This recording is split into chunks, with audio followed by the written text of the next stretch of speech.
शाम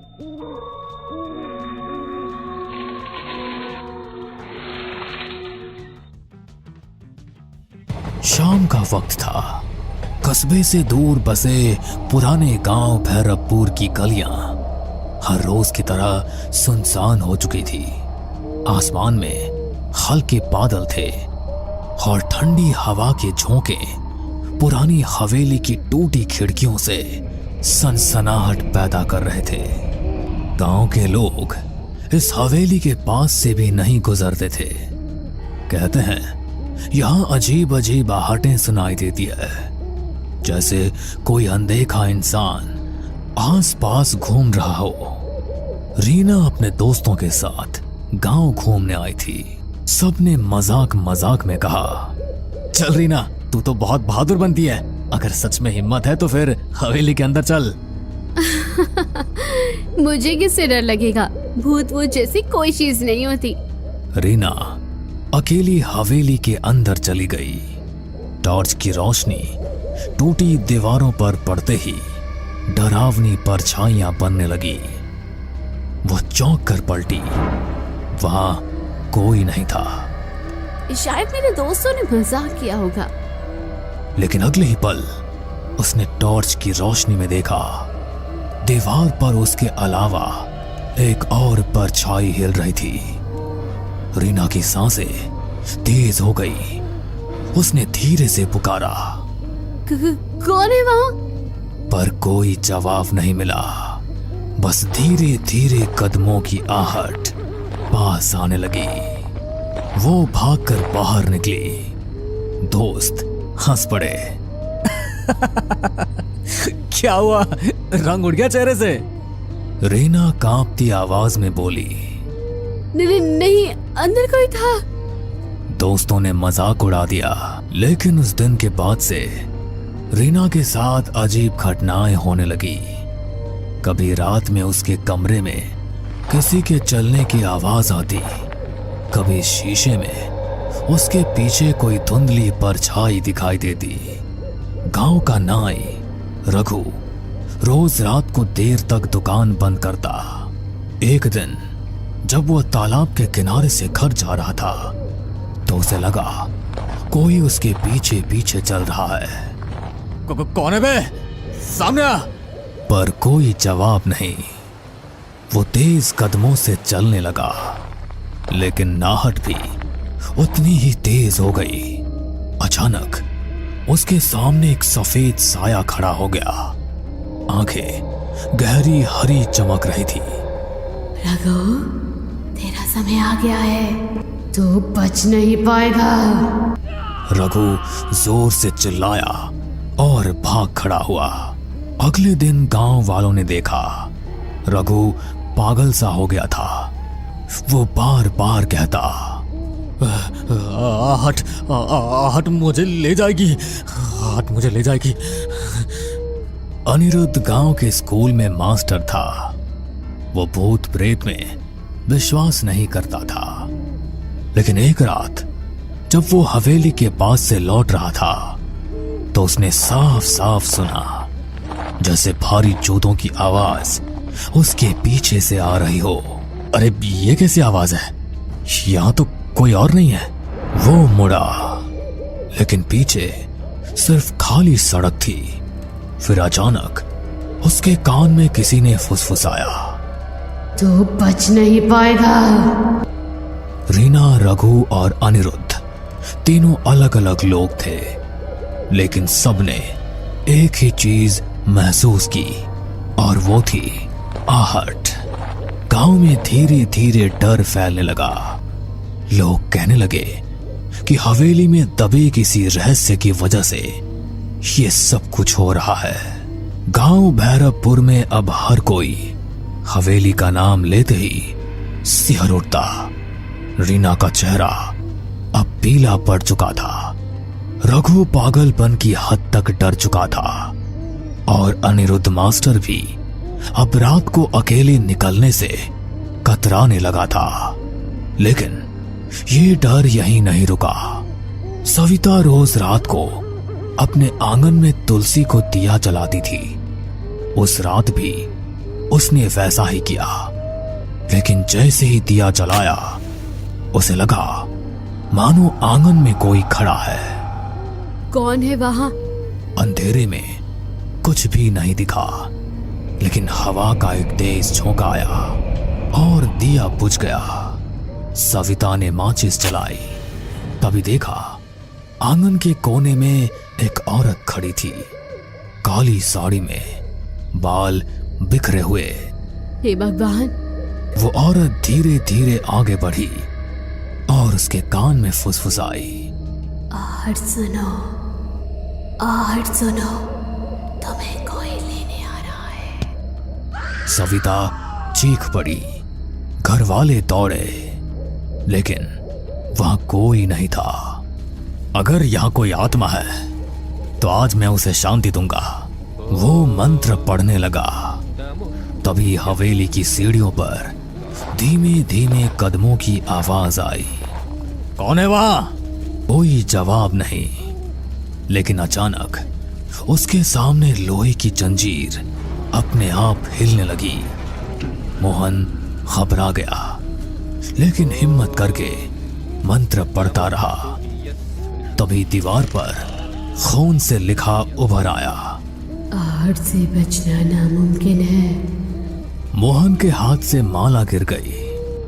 वो भागते भागते गांव लौटा। ये जगह अशुभ है, वहां कोई अनदेखी शक्ति है। अमर गांव और कस्बे के बीच बस चलाता था। एक रात उसकी बस में कोई भी यात्री नहीं था। बस सुनसान सड़क से गुजर रही थी। अचानक उसने देखा बस की पिछली सीट पर कोई बैठा है। उसने शीशे में देखा सफेद कपड़े पहने एक आदमी, जिसका चेहरा धुंधला था। अरे कौन है? टिकट तो लो। कोई जवाब नहीं। अमर बस रोककर पीछे गया। सीट खाली थी। वो लौटकर ड्राइवर सीट पर बैठा। तभी उसके कान में आवाज आई, बस चलते रहो, आखिरी मंजिल तो मेरे पास है। अमर की हालत खराब हो गई। उस दिन के बाद उसने रात में बस चलाना ही छोड़ दिया। गांव वालों की दहशत सुनकर पुलिस ने जांच के लिए डीसीपी अरविंद को भेजा। अरविंद बहुत तर्क संगत इंसान था। भूत प्रेत की बातों पर हंसता रहता था। अरे ये सब अंधविश्वास है, मैं खुद हवेली जाऊंगा और देखूंगा। रात को वो टॉर्च लेकर हवेली पहुंचा। दीवारें खंडहर हो चुकी थी, लेकिन अचानक सीढ़ियों पर भारी कदमों की आहट गूंजी। रुको, कौन है वहां? उसने टॉर्च जलाई। सामने कोई भी नहीं था, लेकिन अगले ही पल उसे लगा जैसे किसी ने उसके कंधे पर हाथ रखा हो। वो पलटा, वहां सिर्फ हवा थी। फिर उसने कानों में साफ सुना, तू सच जानना चाहता है तो तहखाने में उतर। अब तक अलग अलग लोगों ने अलग अलग तरीके से आहट सुनी थी। सब घटनाएं अलग अलग थी, लेकिन एक ही बिंदु पर जाकर जुड़ती थी, आहट। मुझे लगता है हवेली में कुछ राज छिपा है। जब तक पता नहीं चलेगा, ये सब हमें चैन से नहीं जीने देंगे। अरे तू पागल हो गई है क्या? तू फिर से वहां जाना चाहती है? हाँ, अगर सच्चाई सामने नहीं आई तो यह आहटें हमें ऐसे ही डराती रहेगी। गांव भैरवपुर अब दहशत का पर्याय बन चुका था। लोग रात को घर से बाहर निकलना बंद कर चुके थे। हर कोई वही सुनता, धीमे कदमों की आहट। रीना का डर अब जिज्ञासा में बदल चुका था। उसने तय किया कि वो हवेली के तहखाने तक जाएगी, लेकिन अकेले जाना मुमकिन नहीं था। उसने अंकित, मास्टर अनिरुद्ध और पुलिस अधिकारी अरविंद से मदद मांगी। हमें सच का पता लगाना होगा, वरना ये आहटें हमें जिंदा खा जाएंगी। ठीक है, मैं पुलिस वाला हूँ, पीछे हटना मेरे बस का नहीं। चलो आज रात तहखाने में उतरते हैं। रात के 12 बजे चारों लोग हवेली पहुंचे। अंदर सन्नाटा ऐसा था कि अपने दिल की धड़कन तक सुनाई दे रही थी। अचानक सीढ़ियों पर वही आवाज गूंजी। रीना का हाथ कांपने लगा। अरे डर मत, हम सब साथ हैं ना, सब लोग तहखाने की तरफ चलो। हवेली के पीछे एक पुराना लोहे का दरवाजा था जिस पर जंग लगी थी। अरविंद ने जोर से धक्का दिया। दरवाजा चरमराते हुए खुला और बदबू का एक तेज झोंका आया। सीढ़ियां नीचे अंधेरे में उतर रही थी। चारों लोग नीचे उतरे। तहखाना ठंडा और सीलन भरा था। दीवारों पर काई जमी थी और बीचों बीच एक टूटी चौकी रखी थी। देखो वहाँ। दीवार पर खून से लिखा था, आहट मेरा श्राप है, जो सुनेगा उसका अंत होगा। ये सब किसने लिखा होगा? तभी तहखाने के कोने से एक सफेद धुंधला साया उभरा। सबके कानों में वही आहट गूंजी। मैं इस हवेली की मालकिन ललिता हूँ। 100 साल पहले मेरे पति ने लालच में मुझे यहीं जिंदा दफना दिया था। मेरी चीखें, मेरे कदमों की आहट सब यही गूंजती रही। रीना की आंखें फटी की फटी रह गई। तो ये सारी घटनाएं वही आहट? हाँ। अचानक तहखाने की दीवारें हिलने लगी। छत से मिट्टी गिरने लगी। ये क्या हो रहा है? मेरा श्राप अनंत है। जो सच जानता है वो भी आहट से बच नहीं सकता। रीना, अंकित, अनिरुद्ध और अरविंद चारों बाहर भागने लगे, लेकिन हर तरफ से आहट की आवाज आने लगी। कभी पास, कभी दूर, कभी ऊपर, कभी नीचे। सभी हवेली से बाहर आने लगे। तभी अरविंद ने सबसे कहा, अगर हम इस हवेली को ही जला दें तो शायद ललिता का दफन शरीर भी जलकर मुक्ति पा लेगा और आहट का ये पूरा किस्सा ही खत्म हो जाएगा। उसके बाद सबने मिलकर पूरी हवेली में आग लगा दी और सभी हवेली से बाहर निकल आए। हमने सुना भी था कि हवेली की मालकिन अचानक गायब हो गई थी। असल में उसे मार दिया गया था। फिर अगले दिन लोगों ने हवेली में सामूहिक पूजा करवाई। उस दिन पहली बार कई सालों बाद गांव में रात शांति से बीती।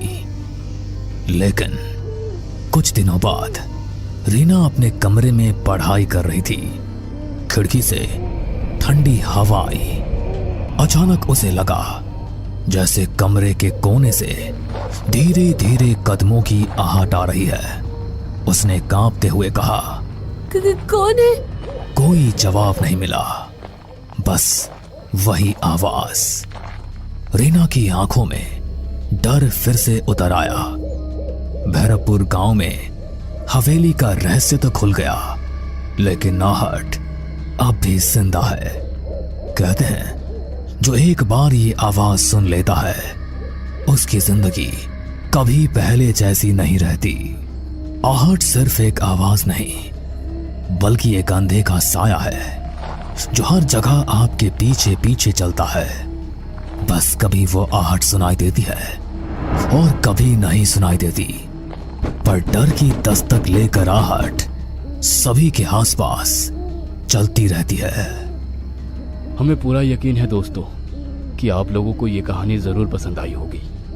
अगर आपके साथ भी कुछ ऐसे अनकहे किस्से हो चुके हैं तो प्लीज हमारे साथ शेयर करें। हम जरूर अपने चैनल पर उनको दिखाएंगे। हमारी ईमेल आईडी नीचे डिस्क्रिप्शन बॉक्स में दी गई है, तो प्लीज हमारे वीडियो और चैनल को शेयर एंड सब्सक्राइब करें और बने रहे हमारे साथ ऐसे ही अनकहे किस्से और कहानियां सुनने।